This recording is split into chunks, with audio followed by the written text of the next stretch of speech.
Hello everyone, I am Canna Greer and I am your Oregon DECA Vice President of Career Development. Today I am here with 5 Klamath Union DECA alumni who will be teaching you a little bit about role plays and what DECA actually is. Here today we have a combined 24 top 10 placers at the state competition and 5 ICDC top 10 as well. We have 2 state officers and 2 chapter presidents, so the credentials are all here. Good job, yeah, that was good. Now we will have the panel introduce themselves. To the left, we have Nick O'Day. I competed in the food marketing series and restaurant and food service management, and then also did a couple of chapter project written events. I'm Kaden Hensley. I participated in sports and entertainment marketing and auto services marketing, and I currently go to Oregon State University. Jacob Schlott McGonigal. I participated in quick serve and hospitality and tourism team decision. I currently go to Cal Poly. Jing Shi, I competed in food service and management, and now I am an admissions counselor at the University of Oregon. Hunter Ellis, I competed in food marketing and team decision, and I'm currently a student at George Washington University. As a DECA member, I've always heard that being creative is one of the most important pieces of being remembered. What does that look like? How can you make sure that your ideas are creative enough?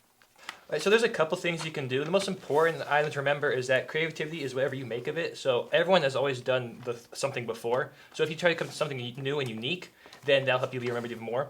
One aspect I like to use a lot was PowerPoint slides. I would take all my sheets of paper and I'd fold them up in a tent like this and put them under here. That way the judge had a visual look at, because if I was just reading off of paper, I felt like it wasn't as nearly as engaging as if the judge had something to look at, and also made me look a little bit more prepared, a little bit more professional.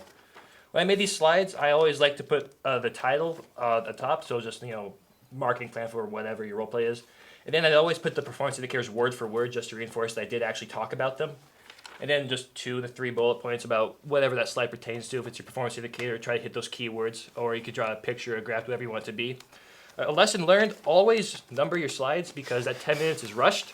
So they might get out of order, which is fine, but if you don't know they're out of order and you're going through your slides and your role play, you don't look very intelligent if you talk about one thing and slide something else.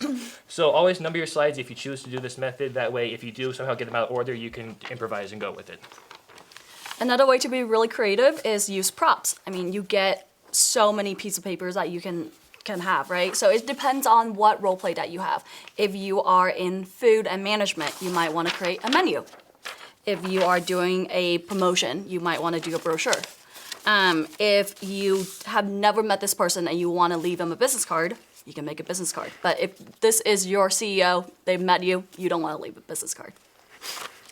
Another way you can stand out, kind of show how you're apart from the other competition, is ROI, which is return on investment, which is like budget, and then timeline. So basically, if you budget things out, a lot of people aren't going to do that. So if you talk about, in the beginning, you're going to talk about what you're going to do to solve the problem, for example. But if you go above and beyond and tell you how much money this is going to take, and how long it's going to take, and how much money they're going to make, those are like the steps that are really going to set you apart from the other competition.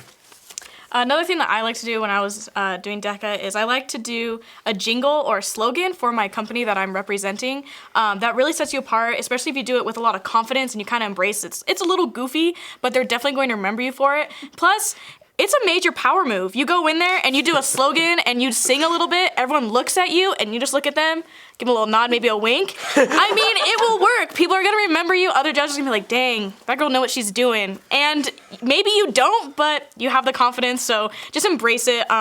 Just be goofy, go with it. It's definitely gonna help you get remembered. An example of a fun jingle could be, "We are DECA." Bum, ba-dum, bum, bum, bum, bum. Embrace it.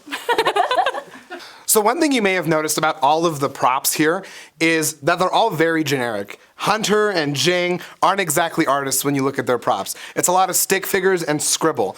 And your judge, again, only knows that you have 10 minutes for prep or 30 minutes if you're in a team decision. The important thing is that you're able to leverage those props and actually make them an effective part of your role play. They're not going to sit there and give you a lower score because you can't draw something properly.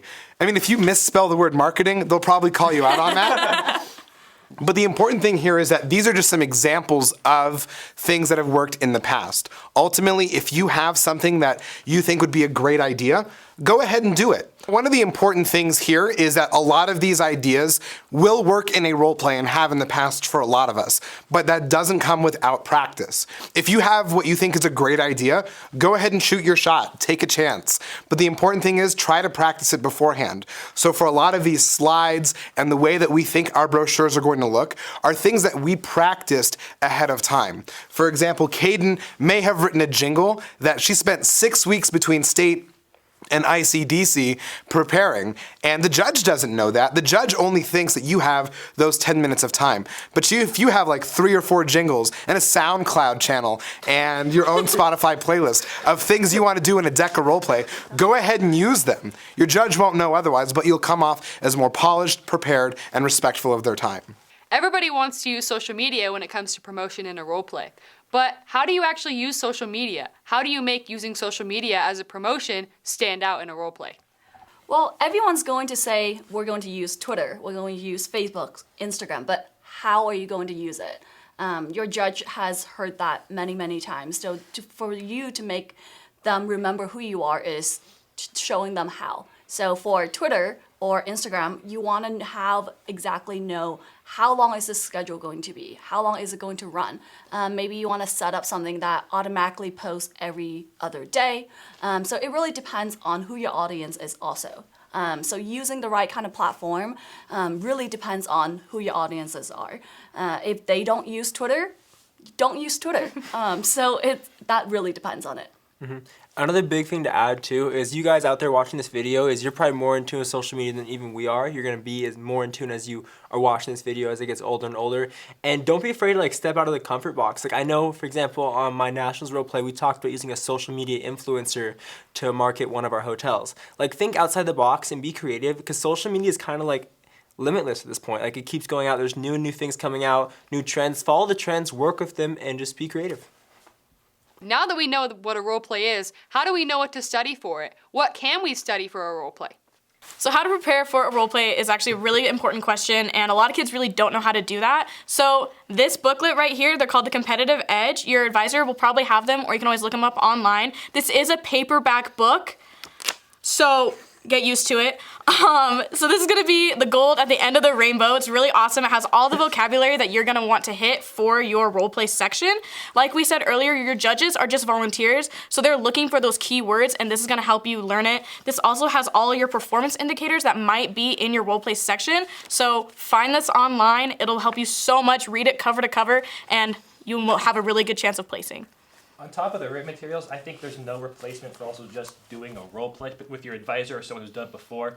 You can study all the written material all you want, you can memorize performance indicators, but if you get up and you freeze because you don't know how to speak or you're not used to using your props or whatever it may be, then you're not going to do as well even if you know your material. So just actually going through the motions and presenting it over and over until it's repetitive and easy for you, then that will also significantly help you prepare for your role play.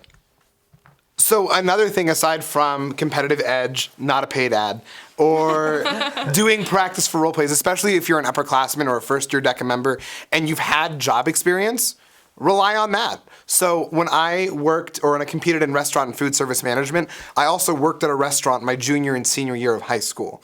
So it was really easy for me to call on real life experiences. Again, a role play is supposed to be reenacting a real life experience. So if you're at a restaurant and you are supposed to be a server dealing with a customer, you've probably done that before. Aside from that, if you really want to get on the technical side of things and stay up on industry trends, just do a quick Google search. Or if you work for Microsoft, do a Bing search. But beyond that, it's just a matter of practice, again, reading the resources, but also going on the DECA website and taking advantage of the resources they have there, because those are always current for this year's event and list out every single performance indicator that would exist for your event. You're not going to get surprised by something that they have never put out content for. Again, if you are interested in more resources, please make sure to check out the other videos in this series. We would like to thank all of the members of our panel for the KU DECA alumni. Good luck, members, and good night.